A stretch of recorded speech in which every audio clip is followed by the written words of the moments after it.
and lied about who we were. Oh. I always just got paid in cash under the table. I never had that check cashing ordeal that you guys had to do. It was team building exercises. They couldn't pay me cash. And we did human-sized foosball courses and all that. Oh, that's cool. It was pretty cool. It was pretty weird too. So how did you end up in New York then? Because I wanted to be a famous artist. You wanted to be a famous artist. Yes. And so you degree were in sculpture. What are you going to do with that? Come to New York and be a famous artist. That's right. I guess so. Yeah, well, it's that or basically work at Costa Coffee. Well, Costa, I do enjoy, like some of the sandwiches are quite good. Yeah, true. Actually, it's a good coffee shop. But the point is, was my dream to come to New York and make art. Had you been before, like before you came? Yes. You'd gone on trips and stuff and you'd seen. Did you surf back in the UK? No, I surfed on holidays like Mexico, Indonesia, like all these different places, but I wasn't like a UK surfer. You weren't a UK surfer. No, I've been to Newquay and I spent the whole time snogging boys, not surfing. That is the place to do it, though. Yes. Especially in summer. Yes. And the Boardmasters event, for sure. Of course, at Fistral Beach. That's right. So for those that don't speak the Queen's English, you went to Yuki snogging boys? Yes. Newquay. Can you please explain that for the it's the less the Montauk regional of, vernacular? Yeah, it's the Montauk of England. Yes. Got you. It's at the end, it's at the end. It's just like at the end of England, on the toe of England. Sounds lovely. It's the big lovely. toe. Yeah. It is lovely. Well, Newquay is nice, but around Newquay is like fucking spectacular coastline. Yes. I feel like English do beach culture really well. Do you mean we wear all our clothes and keep our sneakers on and sit behind wind things? No, I mean... He was talking about the Speedos and the brown mushy teeth. I think he got the wrong country. No. I was talking about the car parks that you have and all the beautiful beaches and all the coastline that's not developed, that's farmland, and that when it's pissing down rain and like 40 degrees out and everyone's out hiking, whole families in their wellies and everything, and then you go in and you have a nice English pasty, and maybe some clotted cream and whatnot, and you just sit in the car park and then go out for a surf. It's brilliant. I think that you're wrong. I think what you meant to compliment us on is you English people do walks in the rain and car park lunches really well in wellies. They do. I don't think anyone said with a straight face English does beach culture well. But I agree, we do great pub lunches in wellies. I said welly the other day to a 5-year-old. She's like, who is that weirdo? What's a welly? In a car park? What's a car park? Well, car park actually makes more sense than a driveway or something like that, or because you drive on. You don't drive. So on how old were you when you started surfing? Are you going to ask me how old I am now? I'm just figuring out how big the lie is going to be. So when you first got on a surfboard, when you first stood up on a surfboard, I was 18. 18. Okay. Where? Indonesia. What part? Near Nusa Lembongan. Nice. I remember it so clearly. And if you rub your finger over my nose, which I'm going to make Greg do because we're closer, you can still feel when the board hit me in the face. You can feel. First time. That's 100% fiberglass right there. Yeah. Wow. So every time I touch my nose, I think, surfing. Memories. Yeah. I took a rail to the nose when I first started surfing in Montauk, and I remember walking out of the water, and there was this guy with an enormous, like, amazing beer gut who was really tan, sitting on the beach, like drinking like an oil can of Foster's. And I looked at him, and he looked at my nose, and I was like, "How bad is it?" And he's like, "Hey, it's just a scratch, mate. Get the fuck back in the water." Are you kidding? And I was like, "Whoa, are you like out of Central Casting or something with your like Australian beer?" And then I went and like looked in a mirror like of a car like in the dirt lot, and I was like, "Yeah, it's really not that bad." And went surfing. Well, there you go. Yeah, it didn't scar either. Yeah. So always listen to that big drunk Australian guy on the beach. Drinking an oil can, Yes. True story. So Nusa Lembongan, that's pretty good though. That's a great place to start. And then No, I don't think it was a great place to start. I should have started, instead of snogging boys in Newquay, I should have been learning to surf. Fair And then enough. by the time I got to Lucy the Bongan, I could have done a little bit more than stand up and cry and get hit in the face. So yeah, no, in hindsight, I don't think it's the best place to learn. It was an expensive place to warm. go to. Yes. It's warm. Yes. The doctors are cheap, you know. True. It doesn't cost you that much to go get Yeah. some medical care at least. Yes. I've had my fair share as well, and you can always buy antibiotics over the counter, which is great. You can buy lots of stuff over the You counter, but I was definitely too can. young and naive back then. And so yeah, that's where I started. Nice. And then, so how old were you when you came to New York then? God, I feel like you're just trying to like figure out how old I am, like the back way. Oh, I was okay. 21. I came to New Yeah. York before, but the first time I came like properly to like live and work Yeah. with the fake name Right. was 21. Okay. Literally, I graduated and then I was like, I'm leaving Glasgow to move to New York. That's the voice I had when I was a college student. That's the voice. I'm going to be famous. I'm going to be a big deal. Yes, in this I'm going to be on the cover of Sculpture magazine. And all my friends are like, bye. Like, Yeah. And Sculpture my mum. magazine, sure. Everyone was. Yeah. What were Good your luck with those parents? Cranbrook Academy kids that are just going to like Yes. crush you. Were your parents supportive of it? I was supposed to come for 3 months and I'm still here. So I think Wow. there was never a conversation, oh, I'm moving my life. It was like, oh, I'm going to get a tourist visa, you know, work for a few months and see how it was. So there was never a conversation, oh, is this the right thing to do? Because there was no reason why I wouldn't. Now, did you tell them you were only going for 3 months, but you intentionally knew you were going to try to stay longer? Or No. it was I was doing ski season. So the winters I would be living in France, being where a ski part? guide. Tignes. I did a season in Courchevel. Oh, you did Courchevel. Yeah. 1660 with Courchevel. That's right. I worked. I mean, I lived over. I lived at Courchevel. I worked down at the valley tuning skis at night. Oh, really? Yeah. I was a ski guide. No way. And which is so funny because basically being a ski guide is give everyone a good time and make them follow you without Yes. kind of telling them what to do.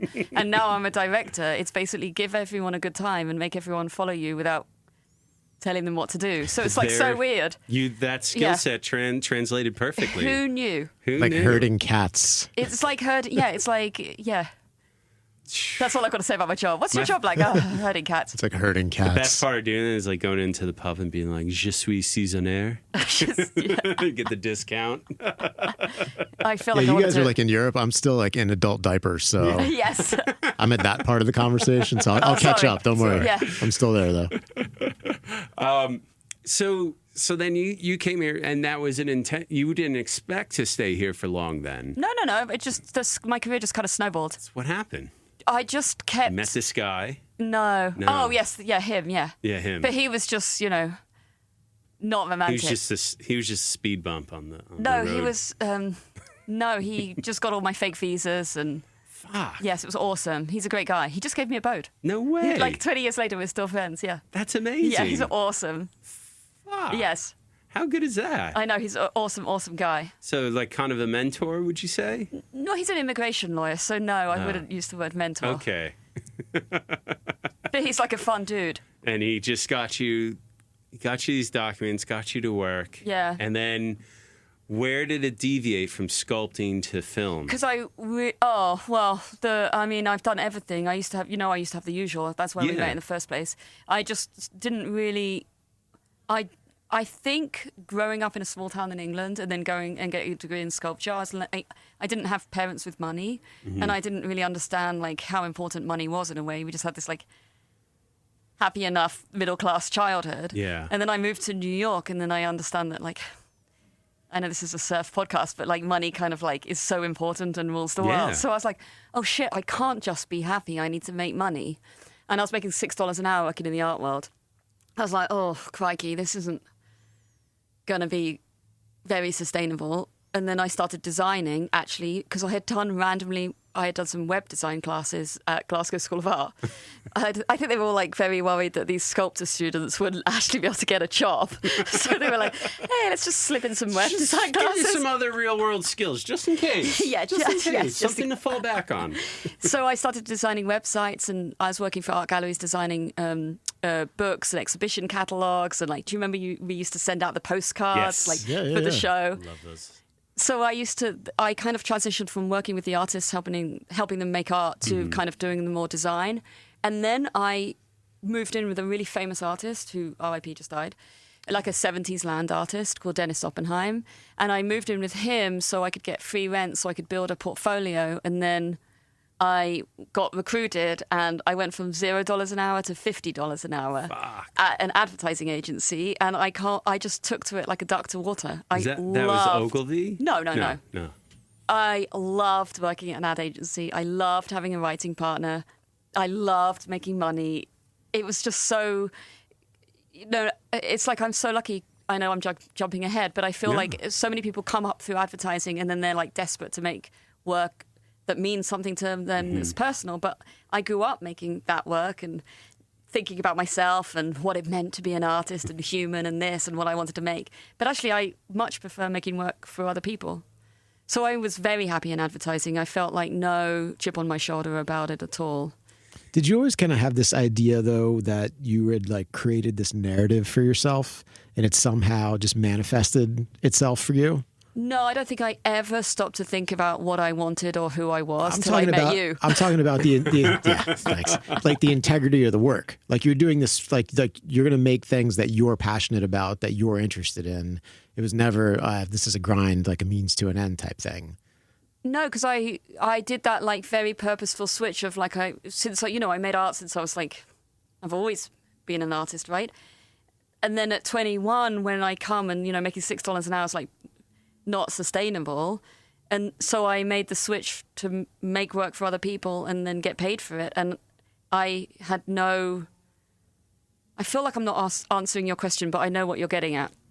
I felt very happy to make work for other people because the joy I got making creative solutions for people that needed them far outweighed the joy that I got from making work for myself. Yeah, but you were coming up with those solutions. Yes. Right. So what I'm saying is like, you sort of manifested this reality for yourself by staying the course with your, creative trajectories and staying, on that track. And then it just sort of like you created a narrative for yourself and it just sort of happened. Like the universe put you exactly where you're supposed to be because you just wouldn't deviate from the course. Thank you for saying that because it's something, it's so bad to like big yourself up. But I think one thing that I've done well is like I've never deviated. I've never had a non-creative job. Yeah. My whole, I just was a ski guide, but that's still very creative. The lines you draw in powder are very creative. But I've always had a creative job, so that's been my North Star. Am I getting up every day being creative, whether it's for myself, whether it's a video, whether it's like a book or like making the usual with Yasha Wallin? Like, let me ask you a question. So let's talk to like the 16 or 17-year-old Emily for a second. Oh, here we go. Like what was your creative outlet? Like what were you doing like as a teenager? Was there like what were you making? Sculptures about my dad that was dying was like a lot of, I was like in a very like, my dad got really sick and it took him like 3 years to die. And so that was like a real dark time where I was like at art school, like supposed to be having like the time of my life, like doing drugs and getting drunk. But instead I was like, I can't do anything to knock me off balance because I'm so fragile. So actually I was just making a ton of maybe I just exhausted myself. That's why I'm so happy in advertising. I like made so much like dark work for myself that when he died, I just like put that to bed. I was like, I'm going to go make loads of money in New York. I don't know what it is. But 16 and 17-year-old Emily rode a ton of horses, skied all winter and made art. Sculptures? If you come to we could FaceTime my mum and she could walk you through the like 6 bedrooms that I've taken up with all my sculptures that I refuse to let her throw away. What kind of medium were you working in at 16? Latex, wood. But it's so weird. As well as being obsessed with sculpture, do you know that there used to be a European NFL league? And one of the NFL teams in Glasgow was called the Scottish Claymores, which is where all the like slightly shit NFL players get sent for the summer to like get a little bit better. And I self-appointed artist in residence for the Scottish Claymores. What? And I started making videos with the cheerleaders. I can't tell you where that came from, but now I like make a ton of sports films. It's like so funny that I like just went to the... It's come full circle. Scottish Claymores. I was like, hey, do you want a artist in residence? Well, it's funny like how our lives like kind of go meandering a lot and then it ends up a lot of times coming this full circle like you were just saying. Like you the thing, especially in those formative years, almost come back in a lot of ways Yeah. as you start to kind of get more of that stable path, I guess. I don't know. Like, Yeah, you can sort of change, a lot about yourself as you get older, but like the core tenets of who you are kind of Pretty stick formed. from like an